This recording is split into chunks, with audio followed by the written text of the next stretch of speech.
నా పేరు గార్లపాటి మధుబాబు అండి.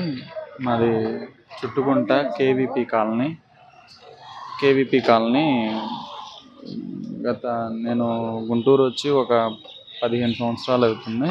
నేను ఇక్కడే మ్యారేజ్ చేసుకున్నాను. కొంచెం చిన్న చిన్న వ్యాపారాలు పెట్టి అప్పులైనవి, కొంచెం లోన్ యాప్స్తో కూడా కొంచెం లోన్స్ తీసుకొని ఉన్నాను. బాగా ఇబ్బందుల వల్ల చేసేదేం లేక ఇట్లా నేను ఆటో డ్రైవర్గా చేస్తాను. ఒక అతను పరిచయం అయ్యి ఇట్లా కిడ్నీ డొనేట్ చేస్తే ఇంత అమౌంట్ ఇస్తారు, అది ఇది పలానా ఫేస్బుక్లో ఉందని చెప్పాడు. సరేనని నేనే ఫేస్బుక్లో సెర్చ్ చేస్తే కిడ్నీ ట్రాన్స్ప్లాంటేషన్ అని ఒక వెబ్సైట్ ఉంది. ఆ వెబ్సైట్ ఓపెన్ చేసి చూస్తే O positive, B positive, need, age 31 to 33 అని చెప్పారు. సరే నేను ఓ పాజిటివే కదా, ఏజ్ 31 కదా అని నేను రిప్లై ఇచ్చాను. విజయవాడ నుంచి ఒక అతను భాష అని ఫోన్ చేశాడు. అతను డొనేట్ చేశాడంట ఆల్రెడీ. నేను ఇచ్చాను, బ్రదర్ ఇంత అమౌంట్ ఇస్తారు, ఒక 30 lakhs ఇస్తారు, మీరు ఇస్తారా, ఇట్లా మెసేజ్ చేశారు అంటే ఇస్తానని అన్నాను. సరే విజయవాడ రమ్మంటే వెళ్ళాను. అక్కడ వెంకటన్ ఒక అతన్ని పరిచయం చేశారు. అతను మీడియేటర్ అంట. ఆయన ద్వారా పేషెంట్ వాళ్ళ బామ్మర్ది పేషెంట్ వాళ్ళు పరిచయం చేసి బ్లడ్ టెస్ట్లు అన్ని టెస్టులు చేయించి, క్రాస్ మ్యాచింగ్ ఇంకా దానికి సంబంధించిన టెస్టులు అన్నీ చేయించి అన్ని క్రాస్ మ్యాచింగ్ ఓకే అయిన తర్వాత ఈ కిడ్నీ డొనేట్ చేయాలంటే ఫ్యామిలీ ఫ్రెండ్ అయినా ఉండాలి, లేకపోతే ఫ్యామిలీ బ్లడ్ రిలేషన్ అయినా ఉండాలంట. నేను ఏమీ కాదు కాబట్టి నా అడ్రస్లు మొత్తం మార్చారు. వాళ్ళ స్వగ్రామంకి ఫ్యామిలీ ఫ్రెండ్ కింద పెట్టి వాళ్ళకి అనుకూలంగా అన్ని ప్రూఫ్స్, వీడియోస్, మేము ఫ్యామిలీ ఫ్రెండే ఇక్కడే ఉంటున్నాము వాళ్ళ ఊర్లోనే అని చెప్పేసి తీసుకొని లాస్ట్ మంత్ 15వ తారీఖున ఆపరేషన్ చేసి తీసుకున్నారు. అమౌంట్ అడిగితే ఇవ్వట్లేదు. దానికి తోడు ఫ్యామిలీ ఫ్రెండ్ కింద పెట్టించాము, ఏం చేస్తామన్నట్టుగా మాట్లాడుతున్నారు. నాకు టెస్ట్లు అన్నీ చేసి లెఫ్టే తీసుకుంటామని చెప్పారు ఫస్ట్, కానీ లెఫ్ట్ తీసుకోకుండా రైట్ తీసుకున్నాను. డబ్బులు నవంబర్ నుంచి ఇప్పుడు దాకా మొన్న జూన్ 15 ఆపరేషన్ అయ్యే వరకు నెలవారీ ఖర్చులకి, అంటే ఇంట్లో వాళ్ళు పట్టించుకుంటే అలానో టిప్కి ఒక 5,000, 15,000, నెలకు ఒక 15,000 అట్లా ఫోన్ చేసి వేస్తూ వచ్చారు. ఒక 50,000 మటుకు ఒకసారి క్యాష్ ఇచ్చారు. ఇంకా అంతే. ఇంక ఫ్యామిలీ ఫ్రెండ్ కింద పెట్టాం కదా అన్నట్టుగా మాట్లాడుతున్నారు. అతను ఫోన్ లిఫ్ట్ చేయట్లేదు. నాకు ఇప్పుడు నేను ఎన్ని రోజులు ఉంటానో నాకు తెలియదు. నాకు ఇస్తానన్న అమౌంట్ నా సమక్షంలో నా భార్య పిల్లలకి ఇవ్వవలసిందిగా, నాలాగా ఎంతోమంది ఫేస్బుక్ ట్రాప్లో పడి నెలకి 10 నుంచి 15 మంది దాకా ఇస్తున్నారు. దీన్ని అరికట్టాల్సిందిగా. నా వల్ల ఏమన్నా నేను దెబ్బతిన్న మోసపోయాను, నా వల్ల ఇంకెవరన్నా ఇట్లా మోసపోకూడదన్న ఉద్దేశంతో. ఎప్పుడైతే అంత ఆయాసపడతా, డయాలసిస్లు చేయించుకుంటా, వారానికి 3 సార్లు ఇబ్బంది పడతా, ఆ పేషెంట్ ప్రాణాన్ని కాపాడటం కోసం ఫ్యామిలీ మెంబర్స్ ఎవరూ ఫిట్గా లేకపోవటం వలన ఫ్యామిలీ ఫ్రెండ్ అంటే ఆప్షన్ అనేది ఉంది. ఆ ఫ్యామిలీ ఫ్రెండ్ అనే ఆప్షన్ ఉండడం వలన ఫ్యామిలీ ఫ్రెండ్గా వాళ్ళు తీసుకొచ్చారు కాబట్టి మనం డాక్యుమెంటేషన్ చేసి ప్రాపర్ కమిటీకి, ఆర్గాన్ ట్రాన్స్ప్లాంట్ కమిటీకి రెఫర్ చేయడం జరిగింది. కమిటీ అప్రూవల్ వచ్చాకే మనం చేసాం. అది కూడా పేషెంట్ నుంచి ఏమీ ఛార్జ్ చేయకుండా ఆరోగ్యశ్రీలో చేయటం జరిగింది. ఎవరైతే ఆ డోనర్ ఉన్నారో అతను ఒక బ్రోకర్ ద్వారా అప్రోచ్ అయ్యాను, భాషానిక బ్రోకర్ ద్వారా అప్రోచ్ అయ్యాము. ఇది డాక్టర్స్ ఏదైతే చేశారో నాది రైట్ లెఫ్ట్ అనేది ఏం లేదండి.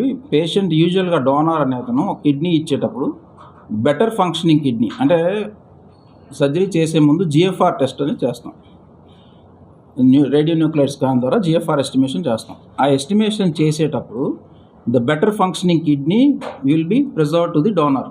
ఆ 2 కిడ్నీలో ఏది మెరుగ్గా పనిచేస్తుందో అది డోనర్కి ఉంచి 2వ కిడ్నీ పేషెంట్కి ఇవ్వడం జరుగుతుంది. ఈ పేషెంట్ విషయంలో కూడా లెఫ్ట్ కిడ్నీ 53 GFR ఉంది, right kidney 47. So better kidney left కాబట్టి లెఫ్ట్ ఉంచడం జరిగింది. యాక్చువల్గా రైట్ లెఫ్ట్ తీసిన పేషెంట్కి ఏ ఎఫెక్ట్ రాదు. అండ్ ఈరోజు ఎంతోమంది కిడ్నీ డొనేట్ చేసి చాలా హెల్తీ లైఫ్ లీడ్ చేస్తున్నారు. అంటే కిడ్నీ డొనేట్ చేయగానే నాకు లైఫ్ అయిపోయింది, నేను పని చేయలేని దాంట్లో ఏ వాస్తవం లేదు. అసలు భాష అనే క్యారెక్టర్ ఎక్కడి నుంచి వచ్చేసింది? అసలు ఎవరో అనేది తెలియదండి మాకు. అంటే నేను what I saw is only that patient relatives నన్ను అప్రోచ్ అయింది, నేను ట్రీట్మెంట్ ఆస్పెక్ట్ వరకే నేను చూశాను. వాళ్ళు ఫ్యామిలీ ఫ్రెండ్ అన్నారు కాబట్టి we told them to go through the proper authorization committee to get the approval. Hospital వరకు ఎవరైతే వచ్చేసి డోనర్ ఉన్నారో అతను డోనర్ కిడ్నీ ఇవ్వడానికి ఇష్టపడినప్పుడు మరి మీ మీద ఎందుకు ఎలిగేషన్ వేస్తున్నారు? మా మీద ఎలిగేషన్ ఏం లేదండి. వాళ్ళ మధ్య వెనకాల ఏం కౌన్సిలింగ్ చేశారని చెప్తున్నాడు. ఏదైతే భాష నన్ను తీసుకెళ్లారు అక్కడికి, ఏదైతే డోనర్ డాక్టర్ తాతో పాటు ఎవరికైతే నేను కిడ్నీ దానం చేశాను, నేను ముగ్గురు కలిసి నన్ను ఈ విధంగా అంటే నాకు ఒక రిలేషన్ ఉందని చెప్పమని చెప్పి నాకు డాక్టర్ గారే చెప్పారని చెప్పి మీ పైన లేదు. దాంట్లో వాస్తవం మీరు కరెక్ట్ గా చూడండి, అది చూశారు. డాక్టర్ గారు నాతో ఎప్పుడు మాట్లాడలేదండి. అంటే మాకు పర్సనల్ గా చెప్పారు. లేదు, లేదు. జూమ్ లో వచ్చాడు ఆయన. ఓకే. దాంట్లో ఏ వాస్తవం లేదండి. అవాస్తవం. అది ఆ స్టేజ్కి వచ్చాక ఏదైనా చెప్పొచ్చు వాళ్ళు. దాంట్లో ఎటువంటి ఇది లేదు. మీరు అడిగిన దానికి ప్రూఫ్ అండి. Left kidney 53% functioning, right kidney 47% functioning. 53% అనేది పేషెంట్కి మంచి జరగాలని అది ఉంచేసి రైట్ కిడ్నీ తీయడం జరిగింది. ఇది ప్రూఫ్. నేను రెడీ మీరు అంటున్నట్టు కరెక్ట్ గా ఒకవేళ ఏం జరిగిందో మనకు తెలియదండి. యాక్చువల్గా as a hospital patient point of వ్యూలో ట్రీట్మెంట్ చేసాం. ఫైనాన్షియల్ డీలింగ్ అయితే ఏమీ జరగలేదు. దాంట్లో ఎటువంటి వాస్తవం లేదు. అది కూడా ఏ కమర్షియల్ ఆస్పెక్ట్లో ఆలోచించకుండా ఆరోగ్యశ్రీలో కూడా ఆపరేషన్ చేయడం జరిగింది. దానికి సంబంధించి మీ దగ్గర ఎవిడెన్స్ ఆర్ ప్రూఫ్ ఉంటే మాకు చూపించవచ్చు. ఇప్పుడు డైరెక్ట్ గా అతనే చెప్తున్నాడు, డోనర్ చెప్తాను 30 లక్షల రూపాయలు నాకు ఇస్తానని ఒప్పుకొని తీరా చూసి వచ్చిన తర్వాత నాకు 30 లక్షల రూపాయలు ఇవ్వలేదు, కేవలం 1,50,000 రూపాయలు మాత్రం ఇచ్చాడని మీ పైన ఆరోపణ. మేము దాంట్లో ఇన్వాల్వ్ అవ్వలేదు. అసలు ఆ ఫైనాన్షియల్ ట్రాన్సాక్షన్కి డాక్టర్కి హాస్పిటల్కి ఎటువంటి మీ మీదే వేసేసారు. మీరు ఇన్వాల్వ్ అవ్వకపోవచ్చు, అతను ఇన్వాల్వ్ చేసి మిమ్మల్ని. అది దాని లేకపోతే వాళ్ళ వైఫే ఇచ్చేది. వాళ్ళ వైఫ్కి మ్యాచ్ అవ్వలేదు కాబట్టి ఆయనే తెచ్చుకున్నారు. డోనర్ పక్కన పెట్టి రెసిపియంట్ కిడ్నీ తీసుకున్న వ్యక్తి ఉంటారు కదా, వాళ్ళని ఇంటర్వ్యూ చేయండి. దాంట్లో నిజాలు ఏంటో మీకు తెలుస్తాయి. అసలు యాజ్ ఏ హాస్పిటల్ డాక్టర్ ఇలాంటి దాంట్లో ఎప్పుడు ఇన్వాల్వ్ అవ్వడం అనేది జరగదు. మాకు తెలిసి యాజ్ పర్ రూల్స్ రెగ్యులేషన్స్. నేను ఇప్పుడు 18 years of practice in nephrology. ఇప్పుడు చేయాల్సిన అవసరం లేదు. నేను ఎప్పుడు పేషెంట్కి ఏది బెస్ట్ చేయగలమో అది చేస్తాం. వాళ్ళు చెప్పారు నెలకి 4-5-10 సర్జరీలు జరుగుతున్నాయి. నాకు మా హాస్పిటల్లో 2000 డయాలసిస్ పర్ మంత్ జరుగుతాయి.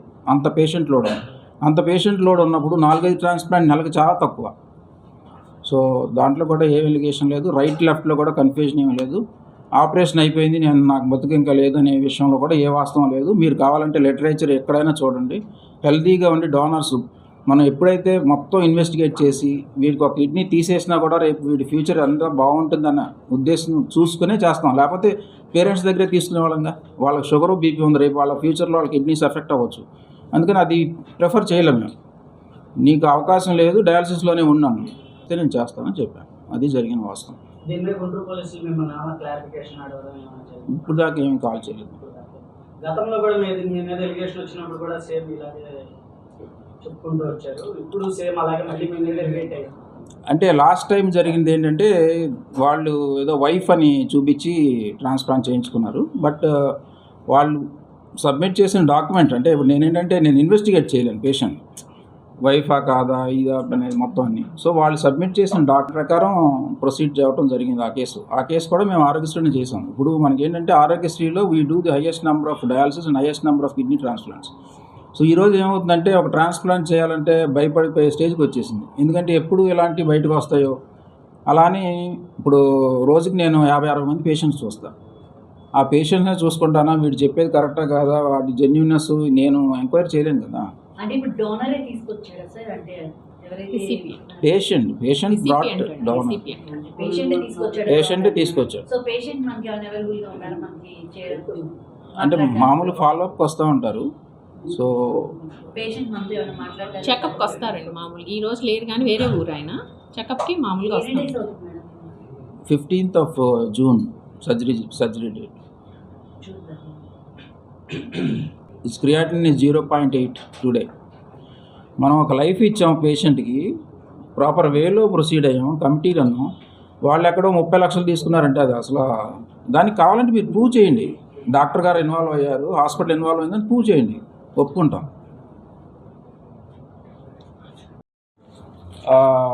మనకి ఈ టీవీ మీడియాలో ఎలిగేషన్స్ చూశాక మాకు కొంచెం బాధ అనిపించి వివరణ ఇవ్వటానికి ఇలా రావటం జరిగింది. యాక్చువల్గా పేషెంట్ పేరు వెంకటస్వామి. వెంకటస్వామి అనే పేషెంట్కి తనకి పూర్తిగా 2 కిడ్నీలు ఫెయిల్ అయిపోయి డయాలసిస్ మీద ఆధారపడి ఉన్నాడు. సో డయాలసిస్ వారానికి 3 టైమ్స్ చేస్తే కానీ బతకలేని సిట్యుయేషన్లో మా దగ్గరికి రావడం జరిగింది. సో తను చిన్న వయసు, 30 ఏళ్ళ వయసు. సో నాకు కిడ్నీ ట్రాన్స్ప్లాంటేషన్ చేసుకోవాలని డాక్టర్ గారు, ఈ డయాలసిస్తో నేను ఇబ్బంది పడుతున్నాను, వారానికి 3 సార్లు ఇబ్బంది పడటం, ఆయాసం రావడం చేయండి అంటే, సరే మీ ఫ్యామిలీ మెంబర్స్ ఎవరున్నారో రమ్మన్నాం. సో వాళ్ళ ఫాదరు, మదరు, వైఫ్ని తీసుకొచ్చారు. ఫాదర్, మదర్కి ఏమో షుగరు, బీపీలు ఉన్నాయి. ఆ కారణం చేత వాళ్ళు యాక్సెప్ట్ చేయలేకపోయాం. వైఫ్ది ఏమో బ్లడ్ గ్రూప్ మ్యాచ్ అవ్వాలి. పేషెంట్ది O పాజిటివ్ అయితే వైఫ్ది B పాజిటివ్. సో వేరే ఆప్షన్స్ ఏమీ లేవు అని ప్రస్తుతానికి డయాలసిస్ చేయించుకోమని చెప్పాం.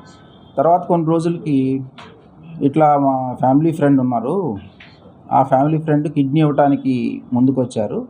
సో దానికి సంబంధించి మీరు ఏదైతే ప్రాసెస్ ఉంటుందో దానికి సజెస్ట్ చేయమని కోరటం జరిగింది. సో యూజువల్గా కిడ్నీ ట్రాన్స్ప్లాంట్ యాక్ట్ ప్రకారం father, mother, brother, sister, husband, wife, grand parents ఈ రిలేషన్ వరకు మనం ప్రాపర్గా జెన్యూన్ డాక్యుమెంటేషన్ చేసుకొని, అన్ని డాక్యుమెంట్స్ ప్రాపర్గా ఉండి, జీన్ మ్యాచింగ్ అయ్యి, HLA జీన్ మ్యాచింగ్ అయ్యి, అన్ని రిపోర్ట్స్ బాగుంటే ఇంటర్నల్ కమిటీ అప్రూవల్తో ట్రాన్స్ప్లాంట్ చేసుకోవచ్చు. అంటే ప్రతి పేషెంట్కి మనం ఆథరైజేషన్ కమిటీకి పంపించాల్సిన అవసరం లేదు. ఏ సందర్భాల్లో ఆథరైజేషన్ కమిటీకి పంపిస్తామంటే, అది ఎవరైనా కానీ, ఈ చెప్పిన రిలేషన్ కాకుండా ఇంకెవరైనా, ఫాదర్ ఇన్ లా ఇవ్వచ్చు, మదర్ ఇన్ లా ఇవ్వచ్చు, అంకుల్ ఇవ్వచ్చు, ఆంటీ ఇవ్వచ్చు, నెవ్యూ, నీస్, ఇట్లా కజిన్ అన్నీ వస్తూ ఉంటారు. సో అలాంటి సందర్భాల్లో, లేదా ఫ్యామిలీ ఫ్రెండ్, వీళ్ళందరూ ఎవరు ఇచ్చేవాళ్ళు లేకపోతే ఫ్యామిలీ ఫ్రెండ్. సో ఈ సందర్భాల్లో మనం ప్రాపర్ డాక్యుమెంటేషన్, అంటే ఆథరైజేషన్ కమిటీకి డాక్యుమెంట్స్ సబ్మిట్ చేయడానికి కొంత ప్రాసెస్ ఉంది. దాంట్లో ఎఫిడవిట్స్ సబ్మిట్ చేయడం కానీ, MRO సిగ్నేచర్ కానీ, పోలీస్ వెరిఫికేషన్ కానీ, ఈ డాక్యుమెంట్స్ అన్నీ రెడీ చేశాక ఆ డాక్యుమెంట్స్ ప్రాపర్గా ఉన్నాయో చెక్ చేసుకుని, తర్వాత పేషెంట్, డోనార్ ఫ్యామిలీని పిలిచి వీడియో కౌన్సిలింగ్ చేసి, మీకు అభ్యంతరం ఏమైనా ఉందా, ఫ్యామిలీ ఫ్రెండ్ నీకు అభ్యంతరం ఉందా అని వాళ్ళ మదరు, వైఫ్ ఇద్దరికి కూడా అడిగి, వాళ్ళ అభ్యంతరం లేదన్నాకే మనం ఆ కమిటీకి, గుంటూరులో కమిటీ ఉంటుంది, 6 మెంబర్స్ ట్రాన్స్ప్లాంట్ కమిటీ, మేము వాళ్ళకి రెఫర్ చేయడం జరిగింది. వాళ్ళు ఏం చేస్తారంటే ఆ సర్టిఫికేట్ జెన్యూన్నెస్ వెరిఫై చేసుకుని, సర్టిఫికేట్ జెన్యూన్గా ఉన్నాయో లేదో వెరిఫై చేసుకున్నాక వాళ్ళు ఒక పర్టికులర్ డేట్ ఫిక్స్ చేసి వాళ్ళు మళ్ళీ ఇంటర్వ్యూకి పిలుస్తారు. సో వాళ్ళు ఏ ఫైనాన్షియల్ ట్రాన్సాక్షన్ లేదు అని కన్విన్స్ అయితేనే మనకి సర్టిఫికెట్ ఇవ్వటం జరుగుతుంది, organ transplant committee. So once ఆ సర్టిఫికెట్ వచ్చాక we're eligible to do kidney transplantation. అదే కాకుండా ఈ పేషెంట్కి ఇబ్బంది పడుతున్నారు, ఆర్థిక ఇబ్బందులు ఉన్నాయని చెప్పడం వలన వాళ్ళకి ఆరోగ్యశ్రీలోనే ఆపరేషన్ చేయటం జరిగింది. సో ఇది హాస్పిటల్ పరంగా మేము ఫేస్ చేసి, మాకు ఎలా పేషెంట్ అప్రోచ్ అయ్యాడు, ఏం చేసాం అనేది జరిగింది. ఇది దానికి సంబంధించి ఆథరైజేషన్ కమిటీ సబ్మిట్ చేసిన డాక్యుమెంటు ప్లస్ ఆరోగ్యశ్రీలో వైద్యం చేసినట్టు ఆరోగ్యశ్రీ డిశ్చార్జ్ సమ్మరీ, మిగిలిన డాక్యుమెంట్స్, ఫ్యామిలీ స్ట్రక్చర్ సర్టిఫికేట్ కానీ, పోలీస్ వెరిఫికేషన్ కానీ, అవన్నీ జిరాక్స్ కాపీస్ మా దగ్గర ఉన్నాయి. ఒరిజినల్ డాక్యుమెంట్స్ గుంటూరు GGH కమిటీలో ఉంటాయి. అక్కడే వీడియో కౌన్సిలింగ్ రికార్డ్స్ కూడా కమిటీలోనే ఉంటాయి.